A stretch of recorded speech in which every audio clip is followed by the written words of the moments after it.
Welcome to Yahoo Finance Sports Report, a unique look at the business of sports, brought to you by Yahoo Finance and Yahoo Sports. I'm your host, Joe Pompliano, and I'm here to coach you through the financial game. We'll look beyond the headlines, analyze all the latest sports news, the teams, trades, and billion-dollar deals, so you and your portfolio will win big. This week, we're discussing a new stadium naming rights deal for Penn State, the Women's Tennis Association's new maternity leave policy, a pair of legendary NBA jerseys up for auction, and so much more. I'll also be joined by Sports Business Journal Assistant Managing Editor Josh Carpenter to discuss all things professional golf, including the status of the merger talks between the PGA Tour and LIV Golf. Let's huddle up and get right into it. All right, it's time for this week's Pomps Playbook, where I take a look at some of the biggest headlines in sports that you and your portfolio need to know. First up, according to The Athletic, MLB Commissioner Rob Manfred and some other owners may push Tampa Bay Rays owner Stu Sternberg to sell the team if their $1.3 billion stadium deal with St. Petersburg collapses. Now, delays tied to Hurricane Milton and a postponed county vote have increased construction costs on the stadium project. And while the Rays plan to contribute $700 million, the team doesn't want to cover rising costs alone. However, MLB is frustrated with the team's stadium efforts, which are delaying expansion plans. MLB wants to keep the Rays in Florida versus relocating the team and missing out on lucrative expansion fees. So, the league could pressure Sternberg to sell by cutting financial support from the commissioner's discretionary and supplemental funds. MLB could also add in special provisions to the upcoming 2027 collective bargaining agreement to limit the Rays' revenue-sharing fund, which pays the team $60 million annually, if the Rays don't have a new stadium plan by a select date. Sportico values the Rays at $1.33 billion, and potential buyers include the family of Edward DeBartolo Jr. and Tampa Bay businessman Dan Doyle Jr., according to The Athletic. Time will tell if Tampa sees new ownership soon. Next up, we're looking at Penn State's new naming rights deal for Beaver Stadium. On Monday, Penn State's Board of Trustees approved a 15-year, $50 million deal to rename the school's football stadium to West Shore Home Field at Beaver Stadium. West Shore Home is a home remodeling company owned by Penn State grad B.J. Wurzit, and the funds from the deal will be put towards the $700 million multi-year renovation of Beaver Stadium. The renovation project is set to be completed by the 2027 football season and will include new club suites, premium seating options, improved restrooms and concessions, more concourses, new stadium lighting, and more. With the House vs. NCAA settlement permitting at least $20.5 million in annual revenue sharing for student athletes beginning this summer, schools are using new methods to raise funds for these payments. Like Penn State, other schools have turned to stadium naming rights deals to generate revenue, including Ohio State, which signed a 2-year, $5 million deal with Safe Life for Ohio Stadium. The deal is emblematic of a new era in college sports, so expect to see more college stadium naming rights deals in the coming months, perhaps even at your alma mater. Lastly, we're breaking down the new maternity leave policy of the Women's Tennis Association. The WTA announced last week that pregnant players on tour can now get up to 12 months of paid maternity leave. Additionally, players who become parents through a partner pregnancy, a surrogate, or adoption can receive 2 months of leave with pay. And the program gives access to grants for fertility treatments like egg freezing and IVF. The new maternity leave program is being funded by the Public Investment Fund of Saudi Arabia, which became a global partner of the WTA in 2024 and will be available to more than 300 players on the tour. The WTA, which has 25 active moms on tour, says the program is the, quote, first time in women's sports history that comprehensive maternity benefits are available to independent, self-employed athletes, end quote. World number 35 player Victoria Azarenka, a member of the WTA Players Council who became a mother while on tour in 2016, was a key voice in advocating for the maternity leave fund.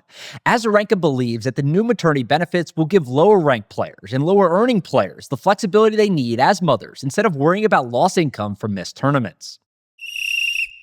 This week for the deeper dive, where I give you a play-by-play analysis of news in the sports world and its significance to your bottom line, we're looking at the potential impact of tariffs on the sports industry.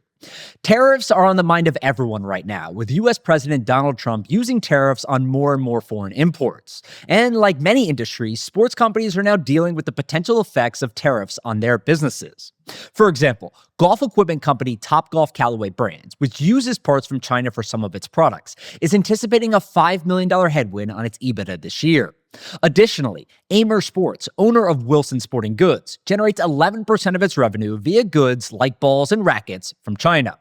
So, tariffs on Chinese goods equate to $112 million of the company's $5.1 billion in sales.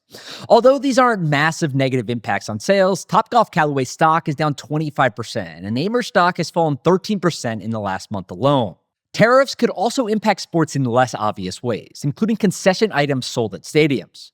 Aramark, which operates concessions for sports stadiums, said in February that tariffs on supplies from Canada, Mexico, and China would apply to about $56 million in total sales, about 0.3%. Now, it's also important to note that not all sports companies expect a massive impact from tariffs. Companies like Nike, Under Armour, and On Holdings claim their businesses don't rely heavily on Chinese products, with Under Armour noting that only 3% of its U.S. supplies currently come from China. However, the NHL has been open about their potential impact Canadian tariffs could have on the league business. NHL Commissioner Gary Bettman told CNBC's Squawk Box that 25% of the league's revenue is driven by Canadian teams. And if Canadian tariffs reduce the value of the Canadian dollar compared to the US dollar, the league's Canadian-related businesses could feel some pain. Why? Well, because all NHL players are paid in American dollars, no matter which country they play in. This means a weak Canadian dollar could have a material impact on the league's deals with Canadian entities. For instance, according to Sportico, the NHL's 12-year TV deal with Rogers Communications was worth 5.2 billion Canadian dollars in 2013, or 4.9 billion in US dollars. But with the Canadian dollar currently worth about 70 cents, that deal with Rogers is now being valued at $3.6 billion. Bettman told CNBC that he has not had any talks with President Trump about the potential issues from the Canadian tariffs, and said the dilemma is, quote, policy issue that has Canadians and Americans, quote, caught in the middle. Nevertheless, the league's business is looking strong. Bettman said that the NHL is on track to do $7 billion in mixed currency revenue for the 2024-25 season. However, I expect all professional sports leagues and sports companies to keep an eye on how tariffs impact their businesses moving forward. Because while sports leagues and franchises have historically been stable assets with predictable revenue patterns, at the end of the day, their businesses are still impacted by activity in the global economy. We've made it to the one-on-one, a conversation where I get to break down news and sports with a key player in the industry. This week, I'm joined by Sports Business Journal Assistant Managing Editor Josh Carpenter. Josh, thanks so much for joining the show. Today's episode, we're primarily going to be focusing on professional golf. I mean, it's such an interesting time in the world of golf over the last couple of years with the introduction and launch of Live Golf, the potential merger, and now everything that's happened since. If you can just give everyone, I think it'd be helpful, just like a 30,000-foot overview of kind of where this merger stands today. Yeah, I wish I had a more specific answer for you, Joe. I think everyone's looking for an answer as to what's going to happen with the PGA Tour and Saudi Arabia's public investment fund. I think right now there are just a lot of unknowns. You know, these sides met at the White House now going on about 2 weeks ago. There was a lot of optimism heading into that meeting at the White House with President Trump that there would be a deal. At least there was a lot of optimism, I think, on the PGA Tour side that they would come to an agreement with the PIF, which obviously backs Live Golf. Coming out of that meeting doesn't sound like it went that well. I think there are still a lot of sticking points between, you know, less on the money side, Joe. I think they've agreed kind of the financial side and what's going to be invested in PGA Tour enterprises.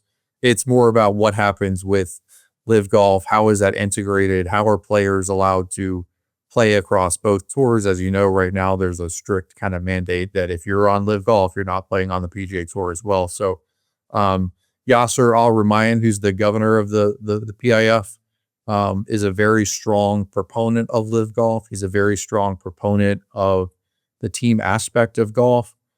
And right now, there are just a lot of, like I said, sticking points and unknowns about how that looks. Coupled with the PGA Tour, which also has its own, you know, team concept around TGL. The PGA Tour doesn't run TGL, which just launched this year, but it does have a stake in that league. And so I think there are just, you know, quite frankly, there are just hundreds of questions of how you make this work and keep everyone happy, right?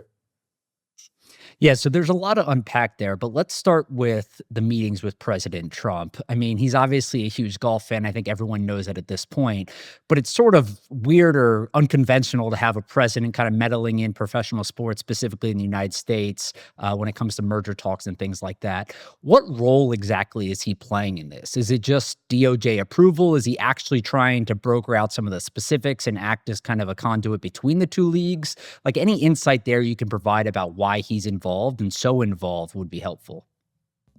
Yeah, I think there are multiple facets and aspects to this. Like, yes, DOJ approval, a lot was discussed about, this deal having problems getting across the finish line under the previous administration. And a lot of people thought, and it certainly seems that way, that this administration would be much more deal friendly. So that's one aspect of it. The second aspect of it, as you mentioned, is President Trump is a big golf fan.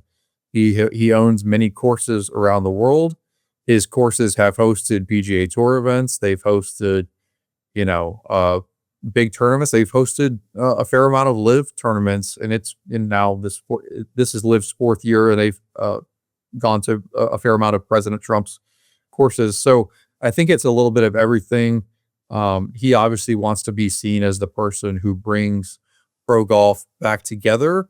There's been a little bit of back and forth. The PGA Tour played one of its bigger events at his course in Miami for many years. And then the PGA Tour removed that event from that course a few years back. So he's got interest on both sides. He certainly wants, I think, to have the PGA Tour come back to some of his courses and be involved with them as well. So there's a lot of reasons for President Trump to be involved in this deal and him wanting to make it happen. Yeah, so I don't think it's any secret at this point that the business of live golf doesn't necessarily look sustainable to the average person, right? They've spent billions of dollars on contracts and events and all these other things, and they're not really making a return on that investment yet. But they seem to want to keep going on this. And to your point, Yasir, he is a proponent of team golf, and it feels like he wants this to stick around. So I guess this is a two-part question: is this sustainable for the future? Like, do they even care about the money? And then secondly, what does the solution look like, right? To me, it feels like maybe some players are able to go back to the PGA Tour and play in certain events, but live golf doesn't necessarily want to just disappear. Yeah, I don't think, you've seen some of the offseason moves by Live Golf. They decided to broadcast deal with Fox Sports, right? They hired Scott O'Neill, who is very well respected. He was running Merlin Entertainment, which is like a theme park company in the UK for the last couple of years. But before that, he worked at the Philadelphia 76ers. He worked at a company called Elevate, which is really well known in the sports business. He worked at Madison Square Garden.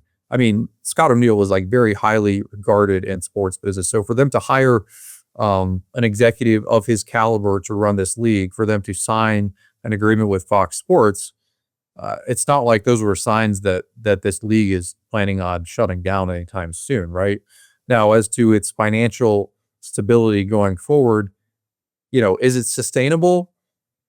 Maybe, because it's backed by the Public Investment Fund of Saudi Arabia, which has $700 billion at its disposal. So like the amount of money that Live Golf has lost in its first 4 years isn't really that big of a deal, I don't think, to the Saudis in terms of just like, let's say it's $5 billion. That's not much when you look at $700 billion, right? So I think it's sustainable from that standpoint, just having a war chest of money to kind of back it. But I do think I need to start seeing some more traction from Live in terms of corporate deals, television numbers. There's been a lot of talk about Live's TV numbers being lower to start this year. That hasn't been that big of a deal to me, honestly, because they've been playing overseas, playing in the middle of the night. You're not going to get big numbers on U.S. networks when they're playing in the middle of the night. So I think the real big tests there will be when Live comes and plays stateside for the first time at Trump Doral, Miami, in early April. But I think if you look at, if there were to ever be any kind of merger, you look at PGA Tour Enterprises, which the Strategic Sports Group put $1.5 billion into last year. That is a money-making operation. They want to make money. And so any talk of, Live merging with the PGA Tour, I don't know that Strategic Sports Group is going to be on board with an operation that's losing as much money as they have lost over their first 3 years. Um, in terms of, how it would all look, I don't know that there are, in terms of which live players the PGA Tour would want playing in PGA Tour events. Right now, there probably are 5 to 7, I would say. You've got guys who have won majors in the last number of years: Brooks Koepka, John Rahm, Cam Smith, Bryson DeChambeau obviously has, generated a lot of interest the last number of years.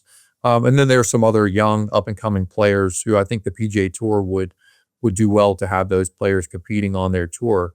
But outside of that, I don't know that there are that many that the PGA Tour would come out and say, yeah, we want those guys playing over here. So I think it's really a matter of figuring out a way that a handful of those guys can come and play tour events, to get where I think folks have been talking a lot about recently, the reunification of men's pro golf and where they want to see it.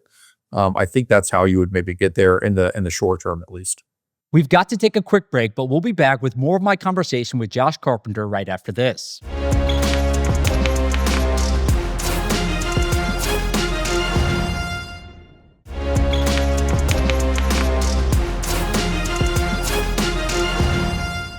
Welcome back to Yahoo Finance Sports Report. I'm your host, Joe Pompliano. I'm here with Sports Business Journal Assistant Managing Editor, Josh Carpenter. We've talked the PGA Tour and we've talked Live Golf, but the third business here is TGL, obviously, right? And TGL sits in sort of a unique spot where it's sort of a different product than both of those. But you mentioned Strategic Sports Group. A lot of the people that sit on the board of Strategic Sports Group or were involved in that investment also own TGL teams. So they're sort of incentivized at this point to make sure that league stays around and continues to grow and stuff like that.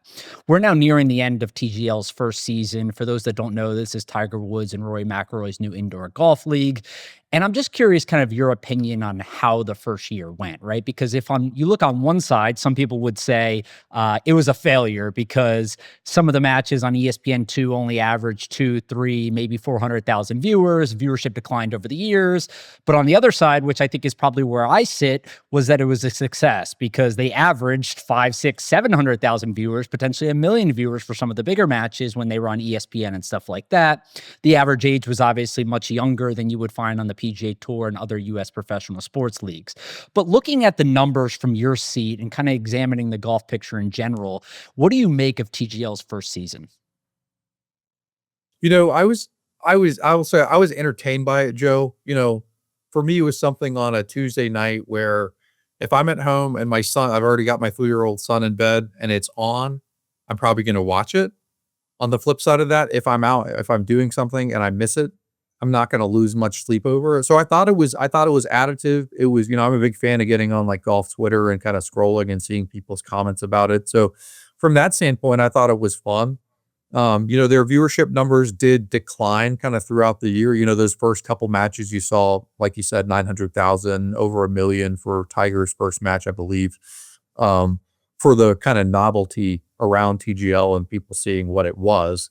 It certainly declined throughout the year, as you saw some matches, on Monday afternoons on ESPN2, right? Like TGL's not expecting, ESPN's not expecting that to draw 800, 900,000 viewers.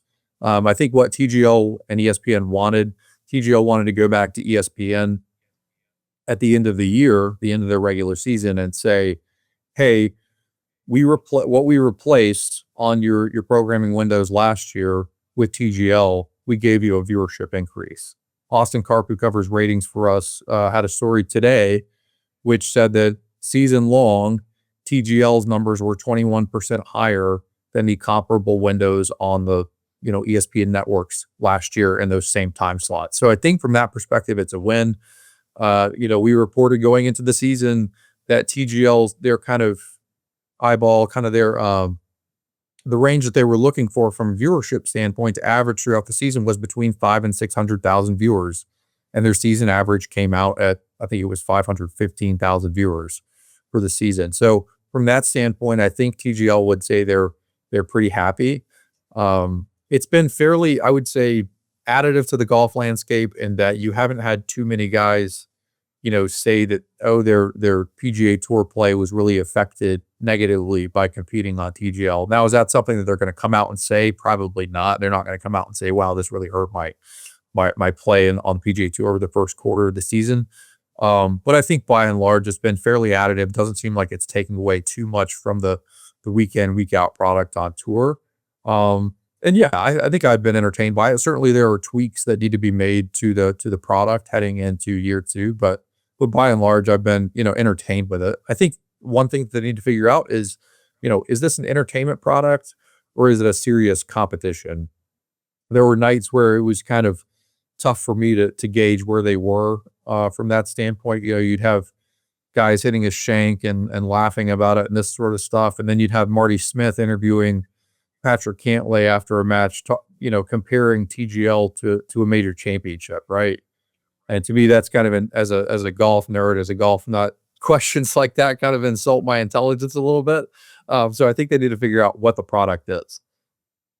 Yeah, I think that's a very fair review. And the other thing to remember here is that ESPN paid a relatively small sum for the TV rights. I think it's been reported that it was mid seven figures, and ESPN too, they're not expecting a huge number from that stuff. So I think people also need to realize that kind of what traditionally ESPN2 gets versus ESPN, and that's usually a pretty big difference. But this is great, Josh. Thank you so much for joining us today. Yeah, Joe, it's been great following your stuff and really enjoyed coming on and talking with you today. The clock is winding down here, but we have just enough time for some final buzz. So I want to talk about two rare jerseys from two basketball GOATs that are set to go to auction.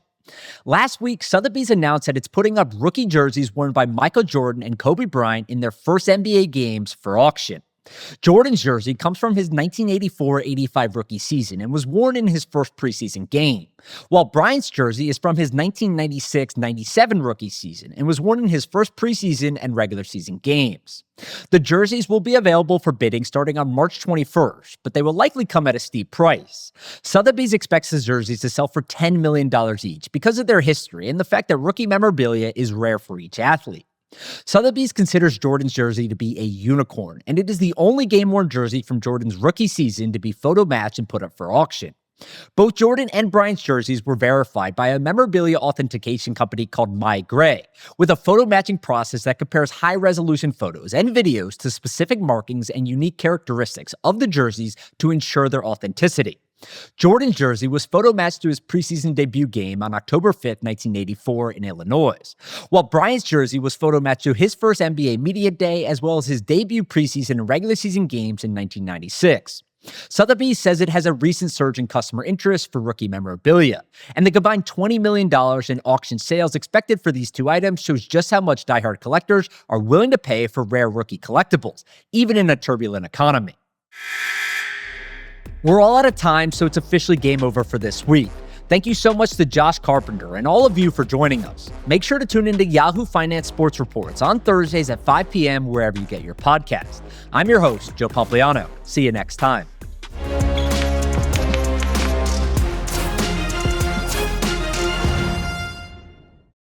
This content was not intended to be financial advice and should not be used as a substitute for professional financial services.